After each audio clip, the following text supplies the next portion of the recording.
Senta que lá vem história, mais uma edição desse programa maravilhoso para quem gosta de história. E eu trouxe esse convidado novamente, que a gente gostou tanto do primeiro, não foi? Que a gente tem que repetir o segundo, porque são muitas histórias. A gente passaria aqui dias conversando sobre isso. Doutor Luiz Afonso, seja bem-vindo novamente. E dessa vez vamos mudar o assunto. Hoje a gente vai falar sobre sociedades secretas que existiram aqui em Garanhuns. Seja bem-vindo mais uma vez. Muito obrigado, senhoras e senhores. Nós vamos falar um pouco das sociedades místicas que aqui existiram e o que permearam o inconsciente coletivo da nossa comunidade.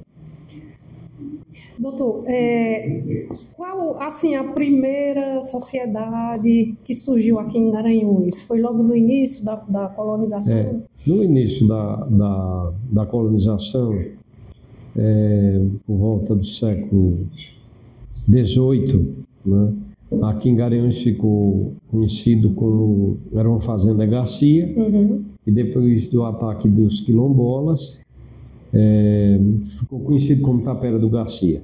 Certo. E aqui nos contrafortes nós tínhamos diversos quilombos, então as primeiras sociedades místicas voltadas ao ocultismo foram de matriz africana, né? Então ali próximo à Capela das Almas existia um culto ancestral já na cultura Angola, porque 90% de toda a população de descendentes de afrodescendentes são oriundos de Angola, né? Uma vez que 780 mil africanos foram trazidos de Angola para Pernambuco. Certo. E aqui era distribuído para os outros estados do Nordeste, né? Então aqui nós tínhamos a etnia Angola, Benguela, Cangenge, poucos Nagô e Congo. Certo. Então, dessas remanescentes, depois de Domingos Jorge Velho, quando caiu Palmares, né, ele passou 4 anos aqui matando o povo e o pessoal do Castanhão foi quem conduziu ele até Palmares, e ele destruiu Palmares. Então, aqui surgiu, ali naquela Capela das Almas, por volta de 1776, um dos primeiros terreiros de culto, Angola. E isso, na época, era perseguido pela igreja, né? Existe aí nos anais do arquivo, hoje do Tribunal de Justiça, alguns processos da Inquisição aqui em Garanhuns, cujo as pessoas foram supliciadas pelo culto de estar adorando o diabo. Isso muito tempo depois houve esse processo? Não, isso é o processo de 1703. A pessoa foi supliciada porque havia um negro, né, de Angola, que do nada começou a falar latim, e a igreja disse que ele estava endemoniado e, consequentemente, foi garroteado na frente, onde é hoje o Banco do Brasil. Ali seria onde tinha uma forca, e embaixo era a intendência, ou seja, o quartel. E aí ele foi supliciado ali, né? Então essas comunidades esotéricas e ocultas, o culto ao espiritismo, aos antepassados, aos orixás, eram combatidos a ferro e fogo, isso até a época de Getúlio. Sim. Então existiu esse quilombo e esse culto, né, de Angola. E isso não mais existe. Posteriormente sobreviveu o culto de matriz africana, o candomblé, já com uma introdução da Jurema. Então nós tivemos aqui 3 gerações de pessoas que cultuavam o Jeje, que era o terreiro de Fernando. Ilê, Balegum, Egum, Edê, é dedicado ao Xumaré, que era o centro, a deidade principal da casa, e ele trabalhava também com Egum e com as vertentes da Jurema, né, com Caboclo. Que era esse que ficava aqui, que né? Esse ficava aqui Severiano Peixoto, Severiano Peixoto. Antiga Rua do Cajueiro. Justamente. Posteriormente, esse terreiro se deslocou para Penedo, onde existe a rama dos filhos de Fernando. E aí existem outros terreiros aqui em Garanhuns remanescentes, né? Mas tinha o terreiro de Dona Inalda, na Rua Abiúna, nos anos 70, que era de Jurema, né? Mas não era candomblé, era Jurema. E tinha o de Orestes também, que era Quimbanda, que trabalhava só com a esquerda, lá próximo ao Manto Sinai, e de Eunice, de Dona Zefinha, na Boa Vista. Esses já não mais existem, mas existem diversos terreiros de matriz africana hoje em Garanhuns, a grande maioria misturando os cultos, né? As deidades, o que é orixá e o que é Exu, Pombogira, essa coisa toda, que são catiço dentro do panteão das divindades africanas, né? Que é diferentemente dos cultos que hoje existem em Salvador, na Casa Branca, no Cantoá, na Ilha de Taparica. Esses são os terreiros em Sergipe. Esses cultos mais antigos, originais, ainda existem do jeito que era antes? Não, né? Não, houve uma miscigenação e uma adulteração do conhecimento primordial.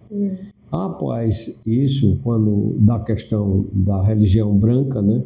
Então aqui começou uma sociedade que foi muito pujante durante muito tempo, que era o Ciclo Esotérico Comunhão do Pensamento, o Estátua, cuja sede era a Academia de Letras de Garanhuns. Ele começou em 1909 e em todo o Brasil existia templos, né? Tem uma rua em São Paulo chamada Rodrigues Alves, que é onde tem umas cariátides semelhantes ao templo daqui de Garanhuns. E em Belo Horizonte tinha uma livraria aqui chamada de Raul Pereira, Livraria Helena, que era tão pujante Garanhuns na época em termos de literatura, que ele publicava a editora do Pensamento aqui em Garanhuns e distribuía para todo o país. Sim. Esse Ciclo Esotérico Comunhão do Pensamento foi até os anos 60. E aí, por mera liberalidade, né, da própria instituição, eles deixaram um tempo de silêncio e essa sociedade deixou de existir. Hoje existem alguns elementos que participam do Ciclo Esotérico Comunhão do Pensamento. Aqui em Garanhuns muito poucos, mas no Brasil ainda existe alguns salões, mas não mais com a pujança que foi. Posteriormente, dos anos 70, houve uma grande quantidade de pessoas aqui em Garanhuns que participaram da Sociedade Rosacruciana, a MORC, que era H. Spencer Gleier, nos Estados Unidos. Então aqui teve um preâmbulo de fazer um capítulo, né? E aí até os anos 1979, por aí, houve muitas reuniões aqui. E antes disso, no começo do século, nós tínhamos aqui a primeira sociedade espírita, kardecista, que era localizada na Rua Joaquim Távora. Sim. Então aquele é o centro espírita mais antigo. É o primeiro aqui. É o primeiro centro espírita, embora a fachada foi completamente modificada, mas eles têm uma estrutura muito organizada, de muita pujança, muito critério e muito estudo. E aí, posteriormente, veio outros centros espíritas, né? O Bezerra de Menezes, o Deus é Amor, hoje o Rosa de Anjos, né? Isso aí, e mais outros. Mas, efetivamente, sociedade mística, e teve alguns elementos aqui que se reuniam e pertenciam ao Colégio dos Magos, que era uma sociedade secreta que tinha, secreta não, né? Mas vivia assim meio na sombra, que era só para quem é o buscador do conhecimento, pelo autoconhecimento. Então, Na sociedade teosófica, a pessoa tinha os livros de Piovi, Eliphas Levi, Heitor Deville, Papi, Ana Bessan, todos esses. E a mais Rosa Cananda, Robici Camassa, e esses livros do panteão hindu, o Ramayana, e as práticas eram feitas individual, cada pessoa de acordo com a data de nascimento, com o perfume para aquela época, com o mapa astrológico, essa coisa toda. Era uma busca pelo autoconhecimento, mas cujo principal mentor era o essas sociedades, por exemplo, como essa que o senhor fala agora dos magos e Rosa Cruz, a gente sabe que lá fora, na Europa, no território asiático, ali existia muito, mas no Brasil tinha muito isso aqui, não? Ou surgiu depois? Não. O Brasil, né? O Brasil é uma amálgama de todos os magos, os feiticeiros, os curiosos, os loucos. Todos vieram para o Brasil e têm adepto. Né? Então, aqui no Brasil, ainda hoje, você encontra casca e nó de tudo que existe no planeta Terra. Cai tudo aqui, né? No celeiro, Brasil, né? Aqui tem um celeiro, né? Porque aqui a gente não tem um arquétipo, assim, aquele que é um católico fervoroso, que é só católico. Né? É o católico, mas ele vai no centro espírita, ele acende uma velinha ali, ele bota um copo de água com sal, ele toma um banho na sexta-feira. Né? O cabo é protestante, mas vou lá na Mãe de Santo, jogo uma cartinha. É um povo assim, muito... maré vai com maré. Mistura tudo. Os cultos. Entende? Então é muito difícil aqui uma pessoa ser de uma sociedade só.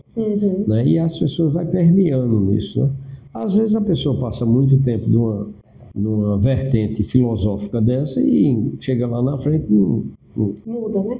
Muda, né? Acha que errou, não aprendeu nada, ou gastou muito dinheiro com o livro. O melhor esoterismo é o esoterismo de sofá, né? Porque você lê aquele livro, quando está com medo, guarda ele na estante e reza um Pai Nosso, vai ruim. Agora tem outros que mergulham nisso profundamente. Agora recentemente no Facebook noticiou um ritual da Ordem do Caos, onde o cara morreu. Né? E o máximo que pode acontecer numa sociedade mística dessa é o cara morrer, né? Mas também a pessoa pode morrer no hospital.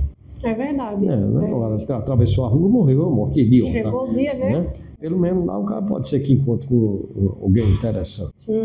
Mas dessa sociedade secreta tem muita. Aqui em Garanhuns, hoje há alguém que é da Rosa Cruz, não se reúne, mas ele faz o Sancto Celestial na quarta-feira na sua casa. Num determinado momento ele faz. O pessoal do ciclo esotérico faz os seus rituais de manhã e à noite. E também reza a chave da harmonia todos os dias, né? A maioria são católicos, são cristãos, sabe? Então todos esses aqui, pelo menos a grande maioria, eles são cristãos, tentam ser cristãos, né? Eles são descendentes, os parentes é que vinham com essa linhagem, né? São fases, né? Do mesmo jeito que aconteceu uma onda, porque às vezes acontecem ondas que permeia por todo o planeta e no Brasil demora muito a passar. Na época de Rajneesh, né, nos anos 70, Ave Maria, a quantidade de jovem que andava de açafrão, de roupa de açafrão ou de roxo, era com um japamala com uma fotografia de Osho, era incomensurável. Nos Estados Unidos também. Depois que o Osho morreu, hoje pouca gente sabe quem ele foi e o que foi o legado dele, né? Para algumas pessoas foi uma iluminação, para outras pessoas foi uma grande face, como quase todos eles, né? Essas sociedades, principalmente essas que trabalham conhecimento, elas não são muito divulgadas, né? A igreja também condenava? Não, a igreja condena, né? Não só a igreja católica condena, como a igreja evangélica, todos eles são demônios. Essas outras sociedades todas. E o islamismo também. O islamismo não permite que essas pessoas façam nenhuma invocação, nem os espíritas, nem nada disso. Isso tudo tem que Eles lá é o profeta Mohammed. E Allah é o único e o resto é faca na goela. Porque é a mais forte dele chegar. E Allah é matando, né? Mas aí, é uma conversão muito eficaz. Mas aí a gente pode pensar assim, eu quero conhecer, porque tem aquele pré-julgamento, né? Sim. Mas você não sabe como se passa, se realmente é aquilo. Não seria interessante as pessoas, a nível de estudo, de conhecimento, porque hoje tem a lei aqui no Brasil de intolerância religiosa. Mas não é muito, não. Não é muito? Não. Ainda, porque o preconceito está dentro de cada um. Porque veja só, o melhor para cada pessoa, a busca pelo conhecimento é inerente a todo ser humano. Mas nem todas as pessoas querem se dedicar e ter disciplina de seguir as normas que existem. Então, se a pessoa é cristão, beleza, vai ser um bom cristão. Não roube, não mente, não minta, não deseja as coisas dos outros. Quando você fizer isso, o mundo vai ser maravilhoso. Bem melhor, né? Agora, a maioria diz que é uma coisa, mas não é. Na sua essência, o homem é mau. Né? Porque do ser humano, a gente sempre pode esperar o pior, não o melhor, o pior. Porque você se surpreende, entende? Então, essa busca pelo autoconhecimento é uma busca interior de cada pessoa. Você não pode dar um recado que uma pessoa vai ser de hoje por diante, você que é de uma matriz evangélica ou cristã, ela vá para o candomblé. Porque vai haver um choque com a família dela, com tudo isso, e com ela própria. Porque o arquétipo que ela foi criado é aquele do Cristo. Entende? E ser cristão é muito difícil, é a religião mais difícil que tem no mundo. Porque diz lá, conhece a verdade e ela lhe libertará. Então, para que a pessoa vai procurar coisa que não sabe? Sabe? Agora, a curiosidade matou o gato. Interrompendo, eu vou falar essa verdade que muitos falam, na verdade ninguém conhece qual é a verdade verdadeira. Trocando em... Não sabe, porque eu sou eu maior, a centelha divina que está dentro de cada pessoa, ele é o seu julgador e ele é quem lhe dá o conhecimento.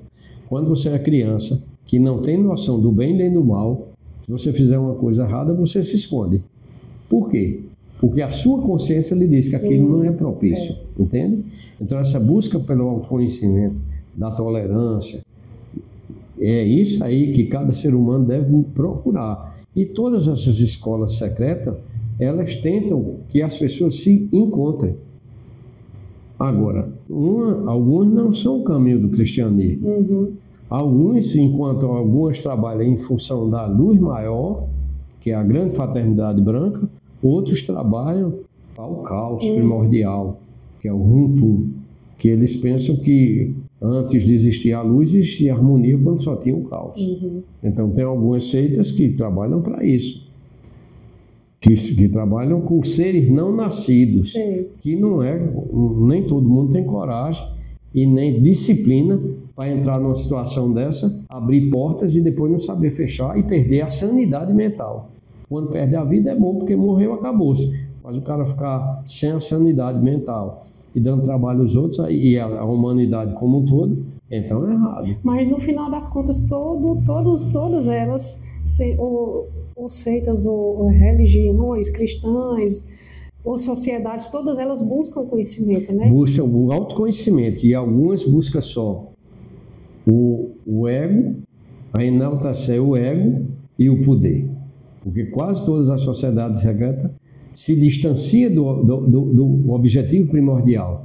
Isso é que a sécula, servidão, aquelas pessoas para seguir, que foge É a vaidade, né? Totalmente da doutrina que está pregando. Então você vê isso no hinduísmo. Um guru, você ficar apaixonado pelo guru, tudo que o guru diz é verdade. Será que é? Você veja recentemente o Dalai Lama, né, que foi ovacionado a vida inteira e depois se descobriu ele beijando na boca do inocente. Era um degenerado, né? Uma pessoa, um herói dos pés de barro. Durante quanto tempo? Para se mostrar a verdade, entendeu? Enquanto a gente passou a vida inteira ovacionando uma pessoa detestável dessa. Então isso é o que está acontecendo. A gente tem que ter consciência de o que é que a gente está cultuando e o que é bom para a gente. Se dizem que hoje eu tenho esse entendimento, que Deus é luz interior. Justamente. E Deus está em tudo e em todos, né? Ela está aí disponível, a força primordial de todo conhecimento do universo. A gente é um universo em miniatura. Cada ser humano tem que refletir cada dia o que fez e olhar como se uma pessoa estivesse vigiando que fosse seu pai. Será que isso é reprovável?